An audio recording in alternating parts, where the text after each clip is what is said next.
আজকের পৃথিবীর সবচেয়ে আলোচিত এবং ঘটনাবহুল ভূখণ্ডসমূহের অন্যতম হলো সিরিয়া। একজন মুসলমানের কাছে মক্কা এবং মদিনার পরে তৃতীয় সবচেয়ে গুরুত্বপূর্ণ এবং পবিত্রতম ভূখণ্ড হলো সিরিয়া। কারণ রাসূল করিম সাল্লাল্লাহু আলাইহি ওয়াসাল্লামের বহু তাৎপর্যপূর্ণ ভবিষ্যৎবাণী রয়েছে সিরিয়াকে কেন্দ্র করে। আজকের সিরিয়ার প্রাচীন এবং ঐতিহাসিক নাম ছিল শাম। এই শামকে কেন্দ্র করে যতগুলো বর্ণনা হাদিসের কিতাবসমূহে পাওয়া যায়, সেই শামের সীমানা অবশ্য আজকের সিরিয়া থেকে বেশ খানিকটা বিস্তৃত এবং বড় ছিল। সিরিয়া, জর্ডান, ফিলিস্তিন এবং লেবানন এই দেশগুলো মিলে ছিল তখনকার শাম। অবশ্য তখনকার শামের সবচেয়ে প্রধান এবং বড় অংশ যেহেতু আজকের সিরিয়ায়, সেই জন্য সিরিয়াকেই সাধারণত শাম বলা হয়। শাম বা সিরিয়ার প্রধান এবং অন্যতম বৈশিষ্ট্য হলো যুগে যুগে আল্লাহ সুবহানাহু ওয়া তাআলার পক্ষ থেকে বিভিন্ন নবী রাসূল যে সারা পৃথিবীতে এসেছেন, তাদের সবচেয়ে বড় অংশ এবং সবচেয়ে বেশি সংখ্যক নবী রাসূল এসেছেন এই শাম বা সিরিয়া। শাম বা সিরিয়া এটাই কিয়ামতের ময়দান হবে। কিয়ামতের দিন লোকেরা এখানেই সমবেত হতে থাকবে। এর বাইরেও শাম বা সিরিয়া প্রসঙ্গে রাসূল করিম সাল্লাল্লাহু আলাইহি ওয়াসাল্লামের আরো অনেক গুরুত্বপূর্ণ মন্তব্য এবং বক্তব্য রয়েছে। সামান্য কয়েকটি বক্তব্য আজ আপনাদের সম্মুখে আমরা পেশ করতে চাই। তার মধ্যে এক নম্বর হলো সহিহ বুখারীতে বর্ণিত হয়েছে, নবী আলাইহিস সালাম বলেছেন, লা তাযালু তায়ফাতুম মিন উম্মতি মানসুরিন লা ইয়াদুররুহুম মান খাযালাহুম হাত্তা তাকুমাস সাআ। অর্থাৎ আমার উম্মতের মধ্যে একটা বিশেষ শ্রেণী, বিশেষ কিছু লোক থাকবে, একটা দল থাকবে যারা সত্যের পক্ষে লড়াই করতে থাকবে, আল্লাহর সাহায্য তাদের সঙ্গে থাকবে এবং তারা এই সত্যের পক্ষের লড়াইকে অব্যাহত রাখবে কিয়ামত কায়েম হওয়া পর্যন্ত। তাদেরকে যারা পর্যদস্ত করতে চায়, অপমান করতে চায়, ক্ষতি করতে চায়, তাদের কেউই তাদের কোনো ক্ষতি করতে পারবে না। এই হাদিসে নবী আলাইহিস সালাম যে দলটির কথা বলেছেন, যারা সাহায্য প্রাপ্ত হবেন আল্লাহর পক্ষ থেকে এবং যারা অটল অবিচল থাকবেন সত্যের উপরে কিয়ামত পর্যন্ত, যাদেরকে কেউ অপদস্থ করতে পারবে না, সেই দলটি কারা এবং তাদের অবস্থান কোথায় হবে, এই প্রসঙ্গে সহিহ বুখারীতে নবী আলাইহিস সালামের একাধিক সাহাবায়ে কেরামের মন্তব্য রয়েছে, যারা বলেছেন যে এখানে যে দলটির কথা বলা হয়েছে তারা হলেন সিরিয়ায় অবস্থানকারী হবেন এবং এটা হবে কিয়ামতের ঠিক আগ মুহূর্তে। তাবরানীর এক বর্ণনা নবী আলাইহিস সালাম নিজেও বলেছেন আল্লাহর সাহায্যপ্রাপ্ত সেই দলটি থাকবে সিরিয়ায় বা শামে। সিরিয়া প্রসঙ্গে দ্বিতীয় হাদিসটি বর্ণিত হয়েছে সহিহ বুখারীতে। বিখ্যাত সাহাবী আব্দুল্লাহ ইবনে ওমর রাদিয়াল্লাহু তাআলা আনহু বলেছেন, রাসূল করিম সাল্লাল্লাহু আলাইহি ওয়াসাল্লাম ইরশাদ করেছেন, আল্লাহুম্মা বারিক লানা ফি শামিনা ওয়া ফি ইয়ামানিনা। অর্থাৎ আল্লাহ আমাদের সিরিয়ায়, আমাদের ইয়ামানে আপনি বরকত দান করুন। এই কথা বলার পরে উপস্থিত লোকেরা বলল, ইয়া রাসূলুল্লাহ ওয়া ফি নাজদিনা, আমাদের নজদেও আল্লাহ বরকত দান করুন, সেই দোয়া করুন আপনি। নবী আলাইহিস সালাম তাদের কথায় কর্ণপাত না করে আবারও বললেন, আল্লাহুম্মা বারিক লানা ফি শামিনা ওয়া ফি ইয়ামানিনা। লোকেরা আবারও বললেন, ওয়া ফি নাজদিনা, আমাদের নজদেও। নবী আলাইহিস সালাম তখনও একই কথার পুনরাবৃত্তি করলেন এবং পরিশেষে বললেন, নাজদ সেই জায়গায় তো ফিতনা ফাসাদ হবে, সেখানে তো হত্যা, মারামারি, খুনাখুনি হবে, সেখানে তো ভূমিকম্প দেখা দিবে এবং সেখান থেকে তো শয়তানের শিং উত্থিত হবে, সেখান থেকে তো শয়তানের শিংয়ের আবির্ভাব ঘটবে, বের হবে। এখানে নাজদ বলতে কোন এলাকাকে বোঝানো হয়েছে? এই প্রসঙ্গে মুহাদ্দিসিনে কেরামের বেশিরভাগের মন্তব্য হলো নাজদ বলতে ইরাককে বোঝানো হয়েছে। নাজদ বলা হয় উঁচু অঞ্চলকে, আরবের বিভিন্ন অঞ্চলকে নাজদ বলা হয়। হেজাজ এটাকেও নাজদ বলা হয়, যেটা সৌদি আরবের ভিতরে, আর ইরাককেও নাজদ বলা হয়। সহিহ বুখারীর বিশ্ববিখ্যাত ব্যাখ্যাতা আল্লামা কিরমানী রাহিমাহুল্লাহ এবং আল্লামা খাত্তাবী রাহিমাহুল্লাহ এবং আল্লামা ইবনে আব্দুল বার রাহিমাহুল্লাহ সহ অনেক বড় বড় মুহাদ্দিসিনে কেরাম এবং হাদিসবিদগণ মন্তব্য করেছেন যে হাদিসের শেষ অংশে নবী আলাইহিস সালাম যে নাজদ প্রসঙ্গে মন্তব্য করেছেন, সেখানে নাজদ বলতে ইরাককে বোঝানো হয়েছে। হাদিসের সবচেয়ে বড় সমাহার কানজুল আহমালে আবু নাঈমে বর্ণিত নবী আলাইহিস সালামের এক হাদিসে পরিষ্কারভাবে নবী আলাইহিস সালাম নিজেই বলে দিয়েছেন এখানে নাজদ বলতে ইরাককে বোঝানো হয়েছে। যাই হোক, এই হাদিস থেকে আমরা বুঝতে পারলাম বরকত নবী আলাইহিস সালাম চেয়েছেন আল্লাহর কাছ থেকে এই শাম বা সিরিয়ার জন্য। তাহলে এই শাম বা সিরিয়া এটা গুরুত্বপূর্ণ একটি জায়গা এবং নবী আলাইহিস সালামের কাছে খুবই প্রিয়, আল্লাহর কাছে খুবই তাৎপর্যপূর্ণ একটি ভূখণ্ড। তৃতীয়ত যে হাদিসটি আমরা এই প্রসঙ্গে পেশ করতে চাই, সেটি বর্ণিত হয়েছে সুনানে আবু দাউদে এবং মুসনাদে আহমদে।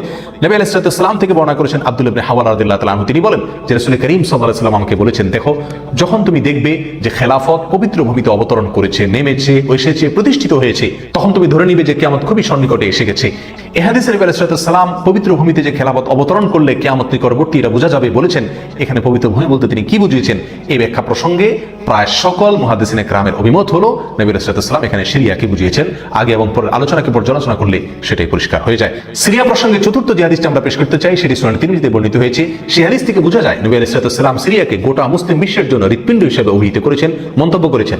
তিনি বলেছেন, সিরিয়ার লোকেরা যখন খারাপ হয়ে যাবে, মন্দ এবং খারাপ দিক যখন সিরিয়ার লোকদেরকে গ্রাস করবে, ছেয়ে যাবে, তখন তোমরা ধরে নিবে পৃথিবীর কোনো জায়গায় আর কোনো ভূখণ্ডে মুসলমানদের মধ্যে আর কোনো কল্যাণ অবশিষ্ট নেই।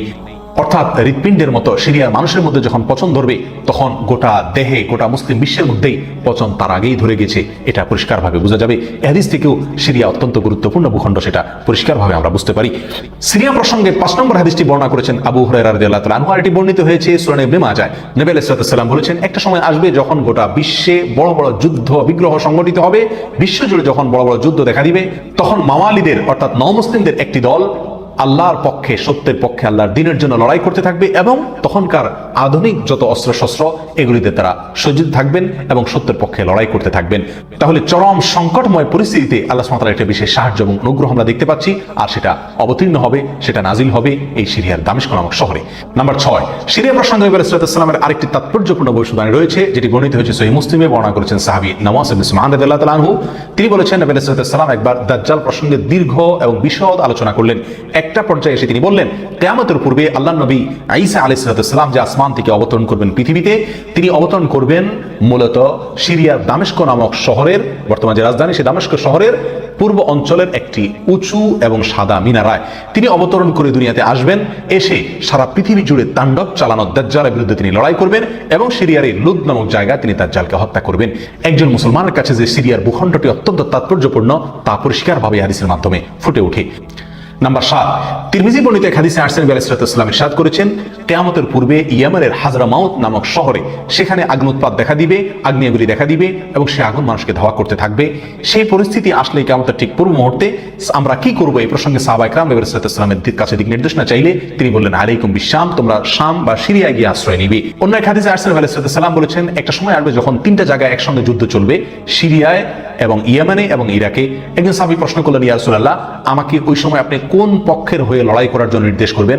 নবী আলাইহিস সালাম বলেছেন, তুমি শামের হয়ে অর্থাৎ সিরিয়ার হয়ে তুমি লড়াই করবে, আর যদি সিরিয়া হয়ে লড়াই করার সামর্থ্য তোমার না থাকে তাহলে ইয়ামানের পক্ষ তুমি অবলম্বন করবে। এই হাদিসে একেবারে পরিষ্কারভাবে সিরিয়ার গুরুত্ব এবং তাৎপর্য আমাদের কাছে ফুটিয়ে তুলছে। নাম্বার 8, মুসনাদ আহমদ সহ বহু হাদিসের কিতাবে বর্ণিত হয়েছে, কিয়ামতের পূর্বে যে আগ্নেয়গিরি দেখা যাবে, যে আগ্নেয়ুৎপাত দেখা দিবে, সে আগুন মানুষকে ধাওয়া করতে থাকবে এবং সারা পৃথিবীর মানুষকে ধাওয়া করতে করতে করতে একটা জায়গায় একত্রিত করবে, আর সেটি হলো সিরিয়া। নবী আলাইহিস সালামের ভাষায় আরদুল মাহশারি ওয়াল মানশার, অর্থাৎ সিরিয়াই হবে কিয়ামতের ময়দান।